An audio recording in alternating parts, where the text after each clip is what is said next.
Okay, I've got a big voice. I'll do my very best. First, I want to express appreciation to your entire team for the work that you do, helping keep our country safe from products that are coming in that are adulterated that could cause harm to our citizens, products that are also coming in that are not adulterated but are themselves going to cause harm to our citizens. And I'm talking about, of course, drugs and other illegal substances, and also protecting our workforce from those who would come in and take jobs that they're not qualified or authorized to take. One of the things I learned on my trip to the border in San Diego, as I met with Border Patrol agents and in fact with the head of the Border Patrol agent union, he said to me something interesting. He said, you know, one of the problems we have is that the magnet is so strong, people are going to find a way to get here whether we like it or not. And I said, what magnet are you talking about? And he said, the magnet I'm talking about is the job magnet, which is if people can earn $10 an hour on one side of the border and $1 an hour on the other side of the border, they're going to try and move from one to the other. They're going to come to America for the opportunity for a better paying job and also for a better future for their kids. And his point was that, yes, it's important to have a wall built to make it more difficult for people to cross into our country illegally. But that if we really want to stop the amount of illegal immigration that comes in and takes American jobs, that we're going to have an effective way to prevent people from getting American jobs if they're here illegally. And that's why, of course, the nation has our E-Verify system, and yet this is not mandatory. Businesses of all kinds are not required and not using the system to determine if someone is here legally or illegally.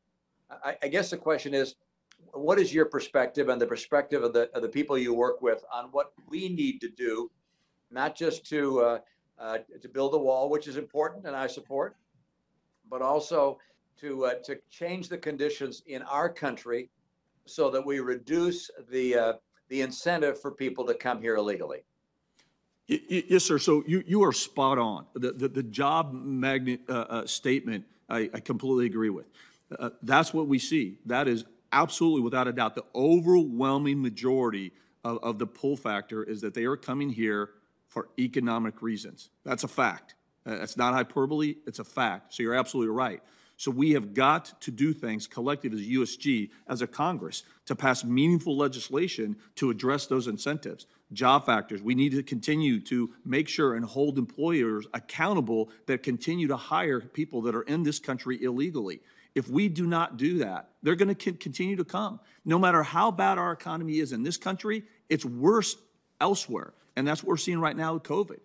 If not, they wouldn't keep coming. It's just, a little bit of common sense. So you're absolutely right on that. And there's more incentives, though, than just the jobs. I mean, incentives that once they get here, they know that they're going to be able to stay here and remain. We have so many loopholes in our system, and that's why, with all due respect, I've been saying for a long time, we still need Congress to step up to pass meaningful legislation to address this crisis, to actually address the incentives. So I agree with you. I will say, though, the wall is still a very important thing because it helps us with drugs and criminals and a lot of other bad stuff coming in as well. We need to do it all, including the wall. Yeah, thank you. I do agree. I'm one of those that's pushing for mandatory E-Verify and penalizing companies, penalizing employers that do not use E-Verify, penalizing them just like we do. If they don't pay their taxes, they get in trouble. I'd have the same kind of penalties associated with not using E-Verify and hiring people that are here illegally. I welcome, as Senator Langford indicated, legal immigration. And the fact that that's been enhanced is good news. But illegal immigration is not fair to the millions of people who would like to come here ultimately and want to do so legally. Of course, the other issue relates to drugs coming into our country. And I don't know that you have any recommendations in that regard. There's, of course, as long as there's demand, as long as there are people here willing to spend a lot of money to buy drugs, the drugs are going to find a way to get into this country, either through the mail system or through tunnels that people dig or in the ocean or in aircraft. I mean, they will find a way.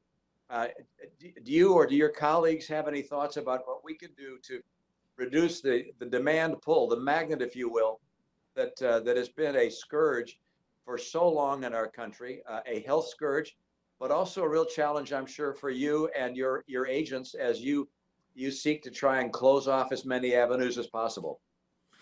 Sir, again, I think you're spot on. I say often we're not going to seize our way out of this drug problem. That's not going to happen. This really does take a whole of government approach to this as well. And so as we're looking at the criminal element, as we're targeting the TCOs, we also have to address that very real demand side in this country.